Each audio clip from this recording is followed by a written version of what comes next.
penser alors de l'éducation sexuelle dans les classes très jeunes pour les enfants. Dès la maternelle, 3-5 ans, les standards de l'OMS préconisent de commencer avant l'âge de 4 ans.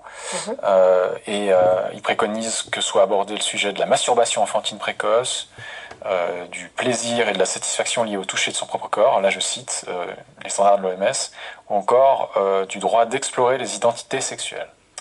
Alors moi j'ai une position extrêmement radicale, c'est que je considère que l'éducation n'a pas sa place à l'école, tout court. À l'école, c'est l'instruction. Voilà. Y compris l'instruction civique, pour rappeler aux enfants les règles de la vie en société.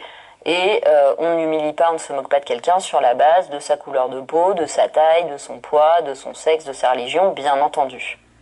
Ou de son orientation sexuelle, bien entendu. Instruction civique. L'éducation, oui, c'est à la maison. Voilà. Donc déjà, il y a un problème. Quand on appelle une matière éducation, il y a un problème. Quand on appelle un ministère éducation nationale, il y a un problème. C'est de l'instruction, c'est le savoir. L'éducation, c'est quelque chose de plus global qui relève de la sphère familiale. Voilà. N'en déplaise à nos idéologues qui voudraient transformer l'homme et l'augmenter, c'est-à-dire en réalité le diminuer dans sa subjectivité, ça n'a pas sa place. Et en fait, là, en France, on a une loi en 2001 qui a été complètement dévoyée. L'idée, c'était de lutter contre les addictions au porno, les abus sexuels et le harcèlement sur la base de l'orientation sexuelle ou des changements de sexe.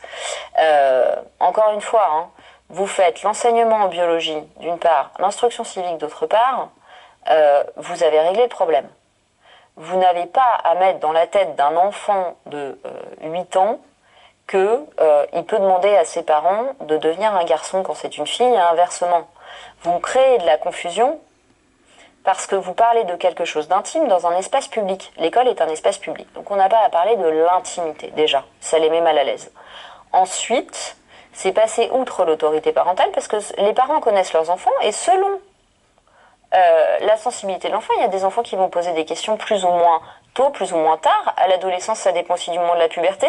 Il y a des fillettes qui sont formées à 10 ans, il y en a qui sont toujours pas formées à 14 ou 15 ans. Donc les questions vont venir aussi avec le développement corporel. Et on sait bien que la croissance d'un enfant, elle est tellement variable d'un enfant à l'autre qu'on peut pas uniformiser une classe d'âge comme ça par niveau scolaire. Donc voilà, ensuite... Quand on connaît vraiment le développement de l'enfant, les stades du développement affectif de l'enfant, on voit bien que c'est contraire à toutes les connaissances scientifiques. En fait, un enfant n'est pas un être sur lequel on peut projeter notre sexualité d'adulte. C'est pas moins en quantitatif, c'est différent qualitativement, un enfant et un adulte. Nous, on projette notre sexualité génitale. L'enfant, il est dans la sensorialité, il explore son corps. Évidemment qu'un petit garçon, dans le bain, il peut avoir, à 3 ans, une érection parce que la stimulation de l'eau fait que son sexe change. Mais il va poser une question, il va dire qu'est-ce qui se passe, et c'est le rôle de la maman ou de la nounou ou du papa ou du grand frère de dire bah voilà, c'est normal, t'es stimulé, mais t'inquiète pas, ton zizi va redevenir normal. C'est pas à l'école de parler à des gamins de 4 ans de plaisir, de jouissance, de masturbation. Qu'est-ce que c'est que ce délire? On est en train d'effracter des enfants et de faire ce que Ferenczi appelait la confusion des langues, qui est pour moi un abus sexuel. C'est sur cette confusion de langues que reposent d'ailleurs toutes les situations d'emprise et les situations d'inceste, où on confond le langage de l'adulte, qui est un langage de la sexualité, avec le langage de l'enfant, qui est un langage de l'attachement et de la tendresse. L'enfant a besoin de liens d'attachement, il a besoin de faire confiance, il a besoin de tendresse, mais il n'est pas encore génitalisé, il n'est pas arrivé à maturité. Donc, venir lui parler de changement de sexe, de jouissance, d'éjaculation, pour un enfant qui n'a même pas les moyens physiques de comprendre ce que c'est que cette expérience, c'est juste abominablement violent. Et il ne faut pas s'étonner que les cas d'enfants qui agressent sexuellement d'autres enfants dans les toilettes des écoles augmentent à partir du moment où on va appliquer ces programmes tels qu'ils sont faits aujourd'hui, tels qu'ils sont proposés aujourd'hui.